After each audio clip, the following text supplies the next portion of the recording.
Labour Party of Kenya party leader Ababu Namwamba says he is challenging President Uhuru Kenyatta and his deputy William Ruto to show Kenyans why they should be re-elected in 2017, yet they have failed to curb corruption.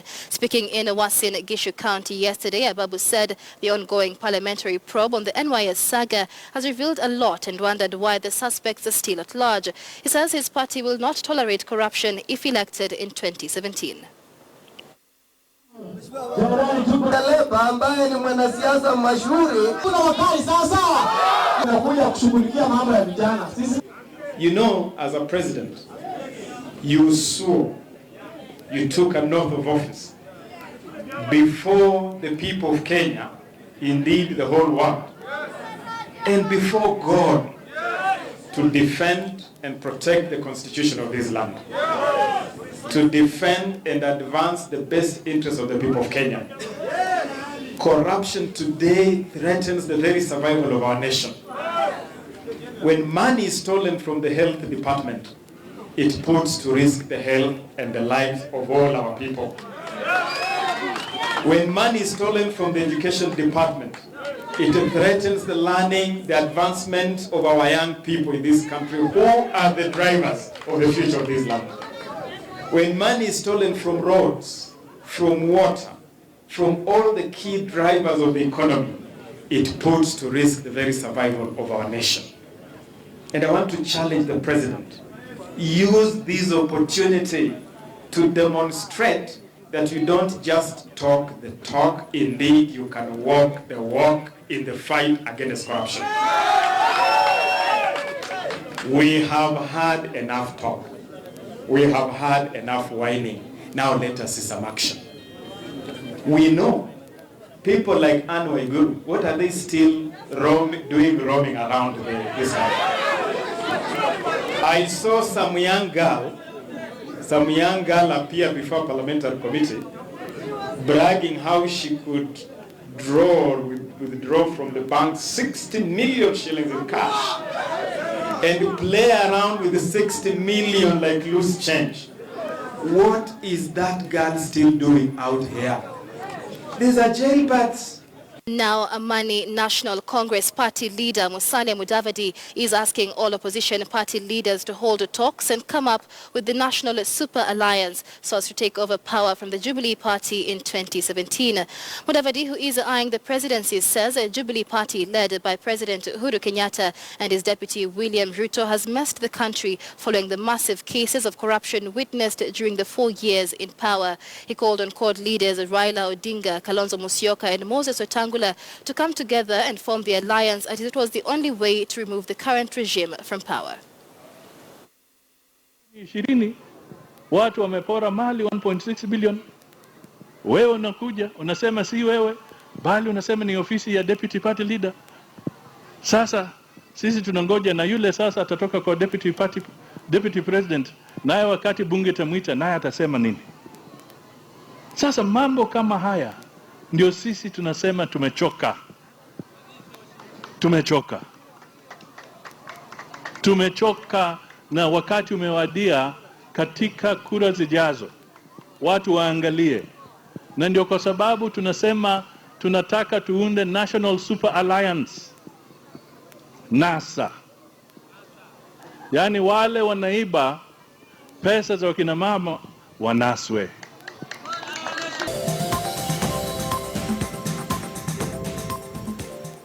Welcome to the program. Water Cabinet Secretary Eugene Wamalwa is expected any minute from now to address a press conference to respond to claims made yesterday by opposition leader Raila Odinga in regards to a proposal to construct a water dam at the border of Nakuru and Kericho counties.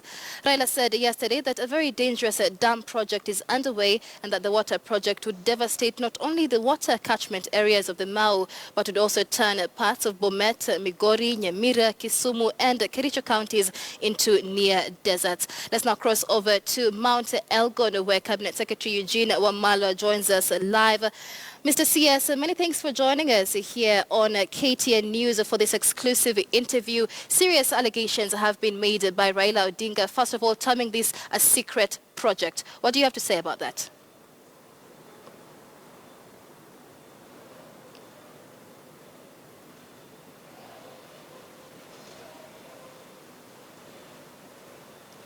government. And I want to thank the Italian government for their continued support.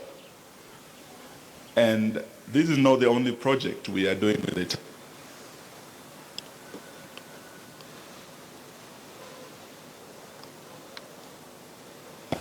This project was conceived way back in the 90s. It is part of our National Water Master Plan. It is part of our Vision 2030 project. And I'm very surprised to hear yet again the former Prime Minister purport to say that this is yet another secret and dangerous project. Just a few weeks ago, he did say the same thing about the Northern Collector Tunnel. And we set the facts straight, because the Northern Collector Tunnel project, just like the Itare project, was part of the Vision 2030 project. And it was actually prioritized, authorized, and launched by the former government where he was Prime Minister. And it was launched by none other than Raila Amolo Odinga himself.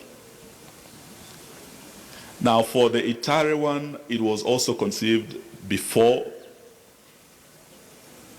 And in the Grand Coalition government, where the Right Honorable Raila Amolo Odinga was Prime Minister, it was prioritized as an important project of vital national importance. And over 100 million shillings given to this project for the designs of the dam, of the pipeline, of the tunnel, when Raila himself was Prime Minister, and it was given by his government. All right, and Mr. CS, I mean, even with the Northern Collector project, we've had the respective counties and the governors say that they were not consulted in that project. And so with the Itara project, Raila Odinga says it will turn 8 counties into near deserts. Has there been consultation with the governors of the respective counties? Yes, there were consultations, there was public participation. There were hydrological studies carried out, ecological studies, and a NEMA license given. And there was nothing secretive about it. All this information is available on the website of the Rift Valley Water Service Board, which is our implementing agency. So there's nothing secretive about it. It is something that both the President of Kenya and the Prime Minister of Italy, when he visited our country, witnessed the signing of the agreement. So how can a project authorized by 2 governments, by the Prime Minister of Italy and the President of Kenya, be secretive when it was done in public? It has been financed by the previous government through taxpayers' money, so how can it be secretive? So we want to urge, with respect, the Honorable Raila Odinga, not to turn himself into a political sniper to shoot down every Vision 2030 project, because otherwise we will never, as a country, realize the Vision 2030 if we don't implement the Vision 2030 projects. I urge him not to politicize Vision 2030 projects, particularly water projects.